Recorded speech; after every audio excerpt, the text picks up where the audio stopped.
turakushaba inkindezi nakamanyiso akomusinguzi. Reverend Father Didas Kasapuri bwana mkuru wa Uganda Martyrs Church niwe yayebembera message kandi yashaba abikirizo butosha okutamburira omumazima. Ugarushwa okuchazingire isinzire ahakukuza umujyayo zabara serengire ukutuberebayo utunameza yazara kuvuga kuzashi ikene katanza kwazi nitata ukuntu bikwabaza. Father Kasapuri najangwa abantu bamwe hati bahindukire mitima yabanke nyamishwa nuko kubehanangirizo koresa sandeji erikwera okwegaruza busya. Ero bingi amagambo birebi kugana nyamishwa kugana umuntu n'ubwo nyamishwa papa bantu kibishire barabikijona mwe data sane izo refuza amagayitu okuturi kandi swabara Kristo mashiriwa. Umishengero ahabwa ishaza rya Buheju Francis Mwice nawe yahikoma message.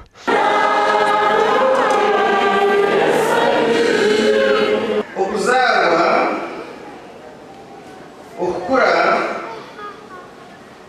amagara okubonabona okufa n'okuzuka kwa Mwana Yesu Kristo nituworeke ibintu bibiri bikuru okwishiriza hamwe n'amasiko. Umugandi abashomiraho amashomero gatara gamwe na gamwe bashabo butosha okugumana bagakwatiraho kigahwere obutahwerekerera okushaboku kwakorwa haringano secondary school omuri Shema district. How God left the ones with outside appearance and chose the one with the heart.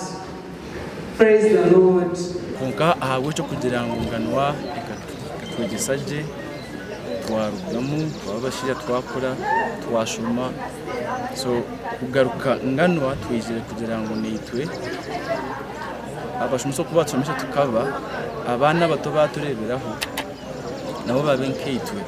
Aba bashaba beji okugira emicwe no kwetantara ebikorwa ebyakubasa kucekereza amagara gabo.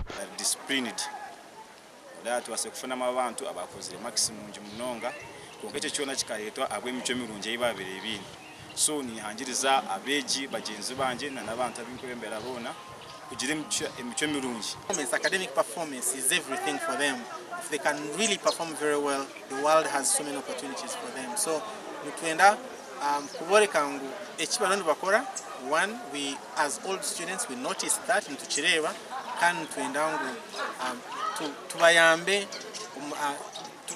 tubahe like that reward ebayambo mukushoma.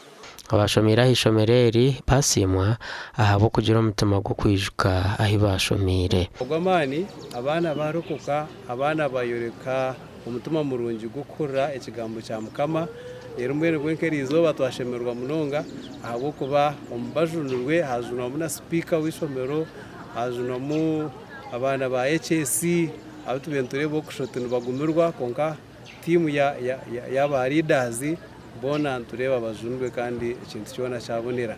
Gasha kwa na Good Fatima na Antatkunda.